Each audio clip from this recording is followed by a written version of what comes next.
Today, we're exploring the key ideas from 13 Things Mentally Strong Parents Don't Do by Amy Morin. Children arrive in the world with innate curiosity and a boundless capacity for growth, yet the journey from dependence to resilient independence is profoundly shaped by the guidance they receive. Too often, well-intentioned parental habits rooted in love, fear, or societal pressures can inadvertently stunt a child's mental fortitude rather than nurture it.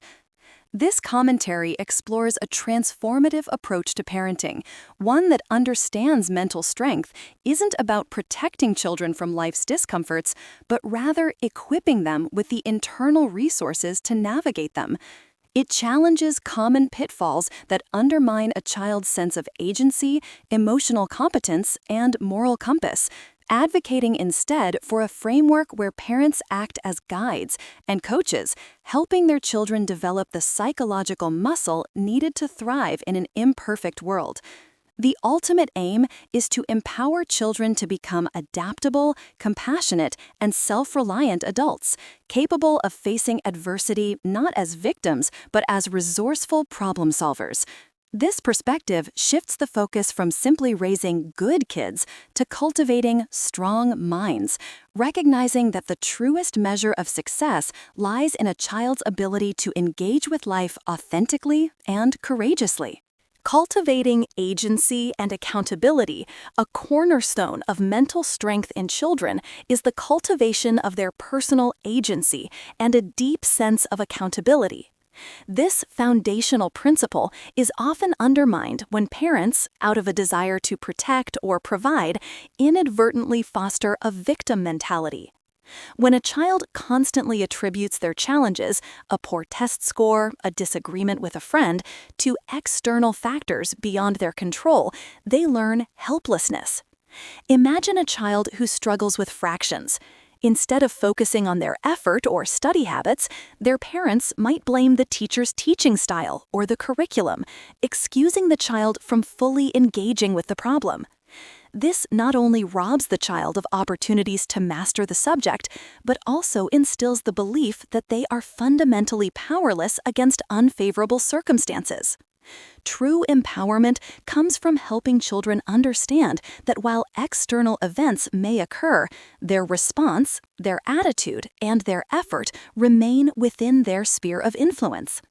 Guiding them to challenge unhelpful thought patterns, perhaps a belief that "I'm just bad at math," and reframe them as opportunities for growth is essential. This sense of agency is further diluted when children are given excessive power within the family structure. While it's vital to offer age-appropriate choices, allowing a child to dictate major family decisions or consistently override parental authority can destabilize their world. Children thrive on clear boundaries and the security that comes from competent adult leadership. If a child learns that a tantrum or a threat of emotional withdrawal can manipulate parental decisions, they gain undue power. Consider a teenager who refuses to participate in family chores, threatening to run away if confronted. A parent who yields to this manipulation, fearing the potential fallout, inadvertently teaches the child that emotional blackmail is an effective tool. This imbalance not only hinders the child's self-control, but can also lead to increased anxiety, as they are burdened with a level of responsibility their developing brains are not equipped to handle. Establishing a clear hierarchy where parents make the ultimate decisions on significant matters while offering opportunities for children to voice their opinions respectfully provides the necessary structure for healthy development. This doesn't mean being authoritarian, but rather authoritative, firm yet loving. The ability to take responsibility for one's actions is a direct outcome of fostering agency. Many parents, perhaps to streamline daily life or shield their children from discomfort, prevent them from experiencing the natural consequences of their choices. Constantly reminding a child to pack their lunch, handling forgotten homework, or doing their chores removes the critical learning loop. Imagine a child who repeatedly leaves their sports gear at home. If a parent consistently rushes the forgotten items to school, the child never truly experiences the sting of missing practice or the inconvenience of being unprepared. This over-involvement communicates a lack of faith in the child's capabilities and impedes their journey towards self-sufficiency. Instead, parents must shift from being an enabler to a teacher, allowing children to feel the direct impact of their omissions. For instance, if the sports gear is forgotten, the child misses practice. The empathetic parent acknowledges the child's disappointment but resists the urge to rescue, thereby reinforcing the lesson that responsibility has direct outcomes. Crucially, this framework extends to allowing children to make mistakes. The instinct to prevent all errors, often labeled helicopter parenting, can cripple a child's decision-making skills and resilience. While genuinely harmful mistakes, like running into traffic, must be prevented, most missteps, a failed school project, a misplaced item, a social faux pas, are invaluable learning opportunities. If a parent constantly corrects a child's homework, the child never learns to identify and rectify their own errors. They become dependent on external validation and fear imperfection. Instead, parents should adopt the role of a guide, debriefing mistakes with reflective questions. What did you learn from that? Or what might you do differently next time? This approach transforms setbacks into stepping stones for growth, fostering a child's ability to problem solve and adapt. Sharing personal stories of parental failures and recoveries normalizes the process, teaching children that mistakes are an inherent, valuable part of the human experience, not a catastrophic indicator of personal inadequacy. Nurturing emotional fortitude. Building emotional fortitude in children requires parents to navigate their own feelings and avoid shortcuts that, while offering temporary relief, hinder long-term growth. One significant trap is parenting out of guilt. The pervasive feeling that one is not doing enough or that a single misstep will irrevocably damage a child can lead to decisions driven by a parent's desire to alleviate their own discomfort rather than by the child's best interests. For example, a parent might give in to a child's persistent demands for an extra dessert, not because it's healthy or appropriate, but because denying it evokes feelings of meanness or inadequacy. This exchanges fleeting parental comfort for potential long-term issues for the child, teaching them that manipulation can be effective. Discerning between appropriate guilt, a signal to align actions with values, and unnecessary or chronic guilt, which is often baseless, is crucial. Self-forgiveness for past imperfections, coupled with an embrace of being a good enough parent, creates space for genuine, values-driven decision-making. Another major impediment to emotional strength is allowing parental fear to dictate choices. In a world saturated with information and sensationalized risks, parents can become overly anxious, leading to excessive rules and control. A parent might prohibit their child from cycling to a friend's house, not due to a genuine, specific danger, but because of an overarching, generalized fear of accidents. This overprotection stifles exploration and independent choice, sending the message that the world is a dangerous place and that the child is incapable of navigating it. Such an approach prioritizes the parent's comfort over the child's developmental need for autonomy and risk assessment. Instead, parents should recalibrate their focus from eliminating all risks to equipping children with the competence to manage them. This involves evaluating actual dangers versus exaggerated ones and teaching proactive safety measures rather than instilling terror. Introducing a fear ladder, breaking down an intimidating goal into small, manageable steps, can help both parents and children gradually build courage by tolerating discomfort and experiencing success. Closely related to this is the tendency to shield children from pain. While natural, this instinct can prevent children from developing the vital resilience needed to cope with life's inevitable setbacks. If a child loses a game and the parent immediately intervenes to fix the situation or minimizes their disappointment, the child is denied the opportunity to process loss, build grit, and learn healthy coping mechanisms. Imagine a family going through a separation. If parents maintain an elaborate facade of unity to spare children any immediate sadness, they inadvertently delay the crucial process of grief and adjustment. Children need to experience a full spectrum of emotions, including sadness, anger, and disappointment, to learn how to process them. Parents should aim to acknowledge and validate their child's feelings, "I see that really hurts," without minimizing or rushing to fix them. Sharing age-appropriate truths about difficult situations, whether it's an illness in the family or a natural disaster, allows children to process reality rather than imagining worse scenarios in silence. This leads to the crucial habit of not feeling responsible for a child's emotions. While empathy is vital, constantly acting as a rescuer from any uncomfortable feeling hinders a child's emotional regulation skills. When a child throws a tantrum because they can't have a certain toy, a parent who immediately gives in or distracts them from their distress misses a teaching moment.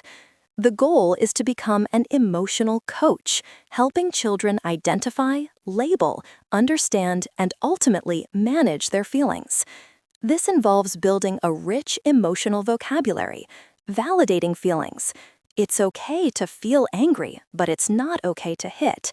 And teaching healthy coping strategies like deep breathing or engaging in calming activities. Allowing children to experience boredom, frustration, or disappointment provides crucial practice in self-soothing and self-regulation. Mentally strong individuals learn that they can tolerate uncomfortable feelings and that emotions are signals, not dictators, allowing them to focus energy on what they can control, their own responses. Finally, emotional fortitude is undermined by taking shortcuts to avoid discomfort. In the busy rush of modern life, parents often find themselves giving in to children's demands, doing tasks for them, or using quick fixes like extended screen time to maintain temporary peace.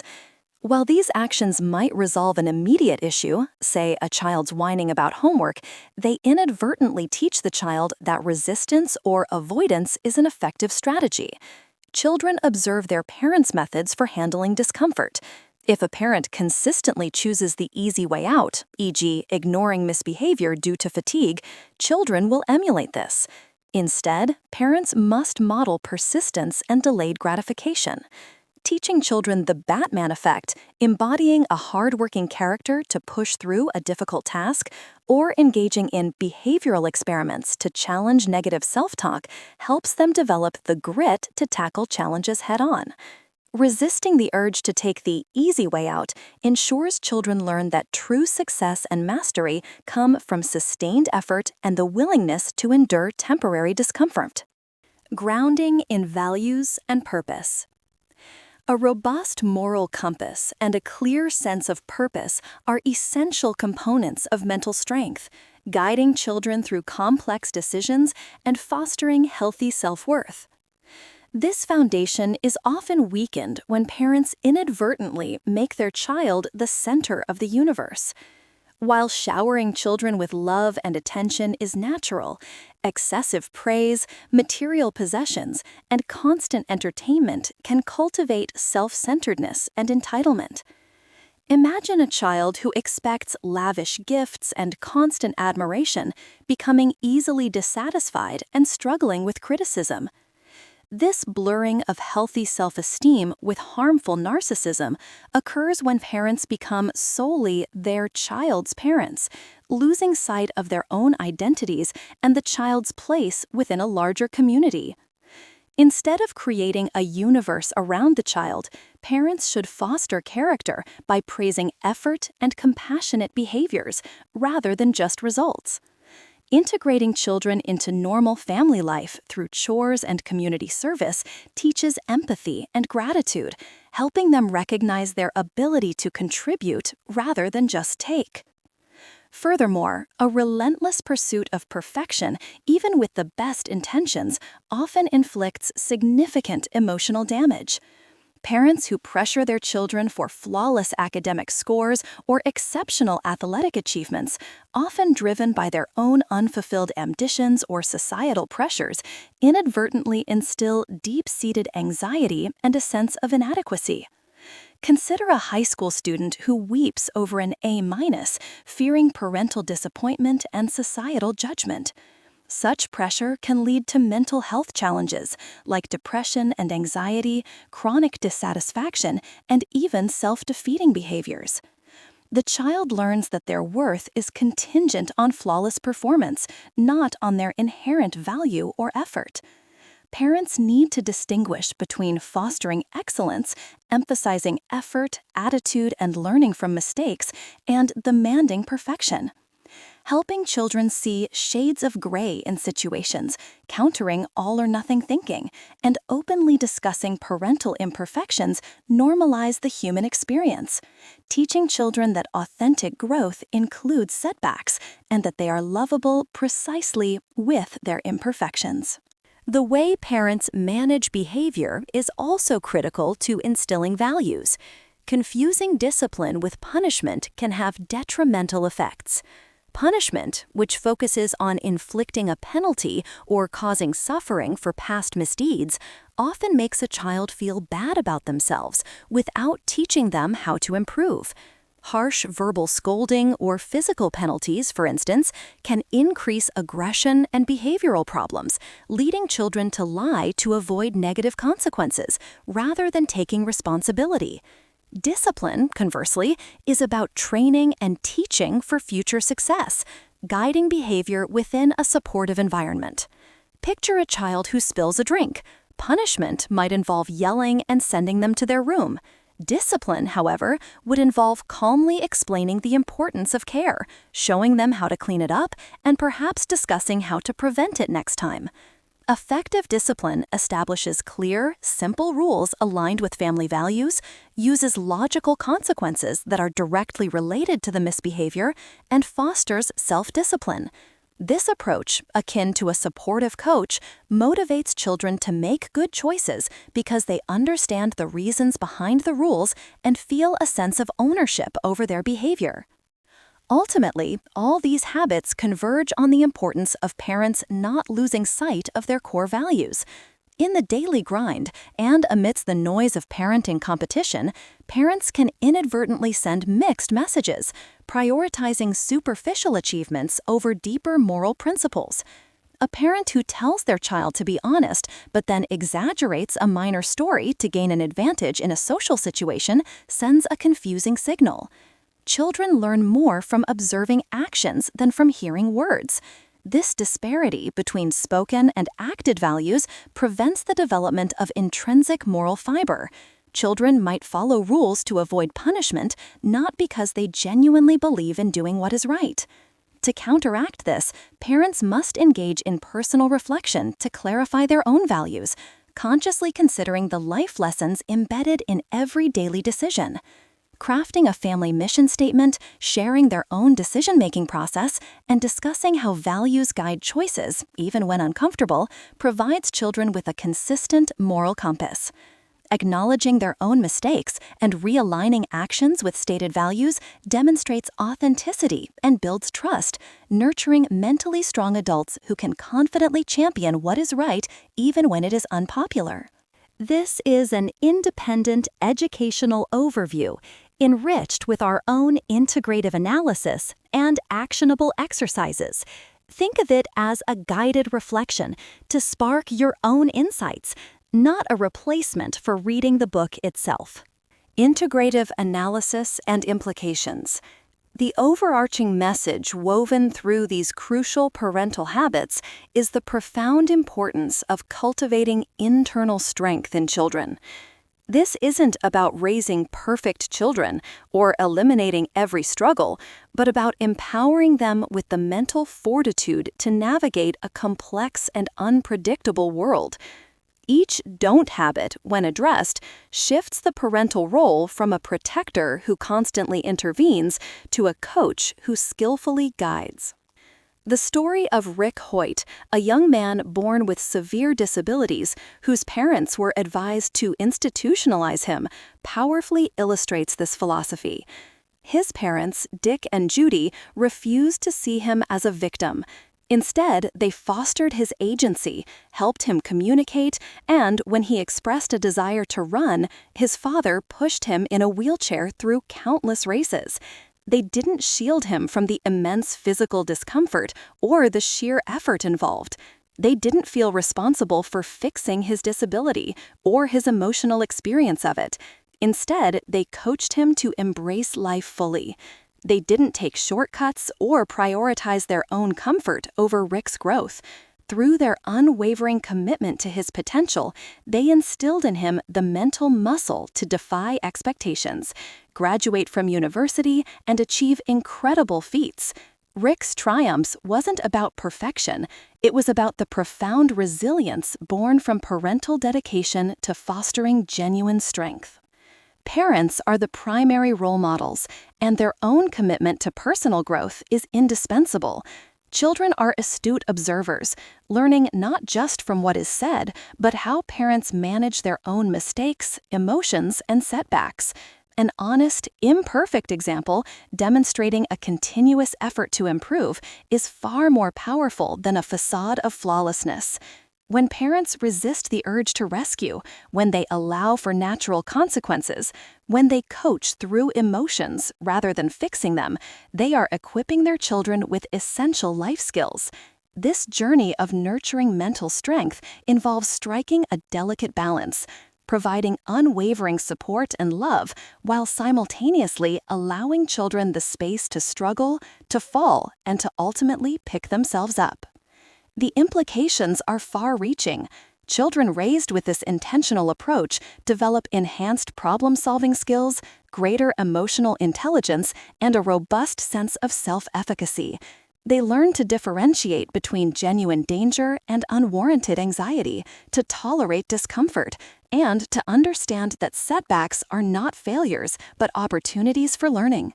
They internalize a strong moral compass and develop the capacity for genuine gratitude and empathy, resisting the pull of self-centeredness and entitlement.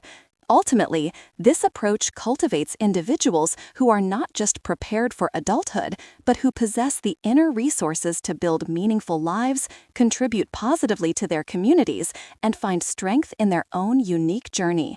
It's a lifelong endeavor, focusing on continuous progress, not a fixed destination. Actionable exercises. 1. The problem-solving playbook. When your child faces a minor setback, e.g., forgets a school item, struggles with a friendship dispute, can't solve a toy puzzle, resist the immediate urge to solve it for them. Instead, guide them through a problem-solving playbook. Ask: 1. What's the challenge here? Help them identify the core issue without judgment. 2. What are 3 different ways you could try to solve this? Encourage brainstorming, even silly ideas. 3. What's one small step you can take right now? Focus on agency and immediate action. 4. What did you learn from this experience, whether it worked or not? Emphasize growth from mistakes. This exercise fosters independent thinking and teaches that discomfort is a catalyst for creative solutions. 2. The Emotion Explorer Dialogue. Start a daily, brief Emotion Explorer dialogue during dinner or bedtime. Ask your child, and share your own. 1.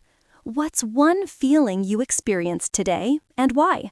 Encourage specific emotional vocabulary beyond good or bad. 2. What did you do with that feeling?